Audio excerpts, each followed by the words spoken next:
દેવાભાઈ ચૌધરી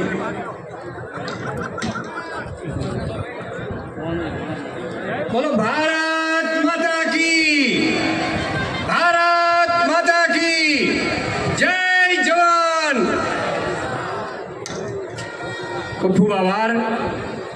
આજે બનાસની બેન ગેનીબેનનું વિજય ફોર્મ ભરવા માટે આપણે સૌ એકત્ર છીએ, ત્યારે મંચસ્થ સર્વે મહાનુભાવો, અહીંયા ઉપસ્થિત સર્વે વડીલો, ભાઈઓ, બહેનો, માતાઓ અને તમામ પત્રકાર મિત્રોનું હાર્દિક હાર્દિક સ્વાગત કરું છું। મિત્રો, આજે દેશનું વાતાવરણ આપણે બધા જોઈ રહ્યા છીએ। આજે જે ડોક્ટર બાબા સાહેબ આંબેડકરજીએ જે બંધારણ બનાવ્યું છે એ બંધારણ અત્યારે ખતરામાં છે ને એની સામેની આ લડાઈ છે। આજે લોકશાહી ખતરામાં છે। આજે દેશની અંદર જે પ્રકારે છેલ્લા 10 વર્ષથી અને ગુજરાતની અંદર છેલ્લા 30 વર્ષથી જે પ્રકારે વાતાવરણ ઊભું થયું છે, આજે દરેકની પીડાઓ છે। આજે ખેડૂતોનું શોષણ થઈ રહ્યું છે, ખેડૂતો દુઃખી છે, આજે યુવાનો દુઃખી છે, મહિલાઓનું સન્માન આજે આ ગુજરાતની અંદર પણ જળવાઈ નથી રહ્યું, એના માટેની આ લડાઈ છે। આજે આપણે છેલ્લા ઘણા વર્ષથી ગુજરાતની અંદર જોઈએ છીએ કે અહીંયા બેઠેલા દરેક એક મા બાપનું સપનું હોય છે કે મારો દીકરો દીકરી ભણે, એને સરકારી નોકરી મળે, પણ આપણે છેલ્લા ઘણા વર્ષથી જોઈએ છીએ કે મા બાપ ખર્ચા કરીને દીકરા દીકરીઓને ભણાવે, ડિગ્રી લેવડાવે, પરીક્ષાઓ આપવા જાય ત્યારે પેપરો ફૂટી જાય છે, આજે નોકરીના ઠેકાણા નથી। અને આજે દેશની અંદર એક બાજુ મોદીની ગેરંટી, ઘણી વાર હું સાંભળું છું કે આપણે મોદી સાહેબનો વિરોધ નહીં કરીએ। અરે સાહેબ, 2013-14 ની અંદર કોની ગેરંટીઓ હતી કે જે 2 કરોડ રોજગાર આપવાની વાત હતી? આજે ખેડૂતોની 2022માં ડબલ આવક કરવાની વાત હતી, કોની ગેરંટી હતી? આપણું ઘણું બધું જોયું છે કે વિદેશની અંદર કાળું નાણું પડેલું છે, એને પરત લાવવાનું અને દરેકના ખાતામાં 15-15 લાખ રૂપિયા આપવાના છે, આ પણ ગેરંટી કોની હતી? આ બધી જ ગેરંટીઓ મોદી સરકારની ગેરંટી હતી, મોદી સાહેબની ગેરંટી હતી, અને ફરી ગેરંટીઓ આપવા માટે, ફરીથી દેશને ગુમરાહ કરવા માટે, ફરીથી જનતાને ગુમરાહ કરવા માટે નીકળ્યા છે। સાચી વાતને સમજવી પડશે, નહીતર આવનારો સમય ખૂબ ખરાબ આવી રહ્યો છે।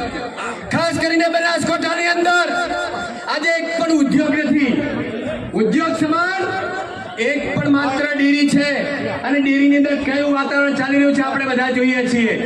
આજે બનાસકાંઠાની અંદર આજે જે લડાઈ છે એ માત્ર એક વ્યક્તિની લડાઈ છે, અને આ એક વ્યક્તિની લડાઈ, એક વ્યક્તિની તાનાશાહી સામેની આ લડાઈ છે, અને એનો જવાબ આપવા માટે બનાસની બેન ગેનીબેને હિંમત કરી છે, અને સામેથી ગેનીબેન આજે આપણી સામે આજે ફોરમ ભરવા માટે જઈ રહ્યા છે। ત્યારે આજે બનાસકાંઠામાં ઘણા સમયથી પાણીના તળ નીચે જઈ રહ્યા છે, પાણી માટેની કોઈ વ્યવસ્થા નથી।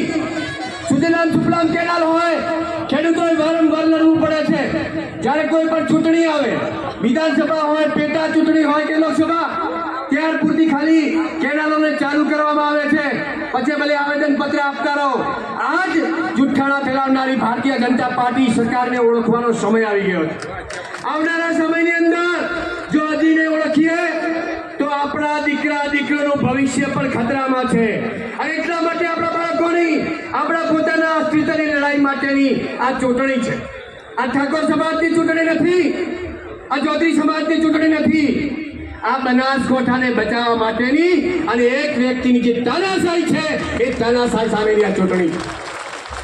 તો એટલા માટે વધારે વાત નહીં કરતા મિત્રો, આ ચૂંટણીમાં હવે આજથી બધા જ ખેલ ચાલુ થશે, દબાવવાના પ્રયત્ન થશે, ડેરીનો ભરપૂર ઉપયોગ થવાનો છે, બનાસ બેંકનો, એમના કર્મચારીઓનો પણ ઉપયોગ થવાનો છે, અને આ તબક્કે હું બનાસ ડેરીના અને બનાસ બેંકના કર્મચારીઓને ચેતવવા માંગુ છું કે તમારો જે પગાર ચૂકવાય છે એ એક વ્યક્તિ નથી ચૂકવતો, બનાસકાંઠાના હજારો પશુપાલકોની પરસેવાની કમાણીનો પગાર તમે લાવો છો।